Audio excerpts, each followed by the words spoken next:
ఈ వీడియో ఆధారంగా శ్రీ పరశుత్తం కుమార్ గారి సాహసగాథ. నిజమైన సాహసానికి ఆయుధాలు కాదు, భయం లేని గుండె, సమయస్ఫూర్తి ఉంటే చాలని నిరూపించారు శ్రీ పరశుత్తం కుమార్ గారు. జమ్మూ కాశ్మీర్లోని రజౌరి జిల్లాకు చెందిన ఆయన ఒక సాధారణ రైతు మరియు గ్రామ రక్షణ సమితి సభ్యుడు.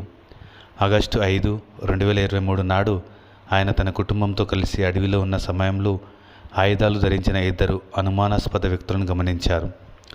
ప్రమాదాన్ని వెంటనే పసిగట్టిన పరశుత్తం గారు ఏమాత్రం కంగారు పడకుండా తన కుటుంబాన్ని సురక్షితంగా ఇంటికి పంపి వెంటనే పోలీసులకు మరియు సైన్యానికి సమాచారం అందించాడు.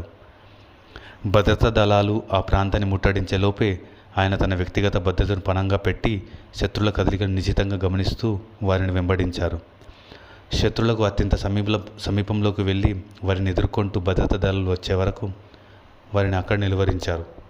ఆయన చూపిన ఈ అసాధారణ ధైర్యం మరియు వ్యూహాత్మక చతురత వల్ల ఒక ప్రమాదకరమైన ఉగ్రవాది హతమయ్యాడు మరియు గ్రామానికి జరగాల్సిన పెద్ద ముప్పు తప్పింది. పరశుత్తం గారు ప్రదర్శించిన ఈ అసమాన శౌర్యానికి, అచంచలమైన దేశభక్తికి గాను భారత ప్రభుత్వం ఆయనకు ప్రతిష్టాత్మక శౌర్యచక్ర పురస్కారాన్ని అందజేసింది. గౌరవనీయ భారత రాష్ట్రపతి శ్రీమతి ద్రౌపది ముర్ము చేతుల మీదుగా ఆయన ఈ అవార్డును అందుకున్న అమూల్యమైన దృశ్యం మనం ఈ వీడియోలో చూడవచ్చు.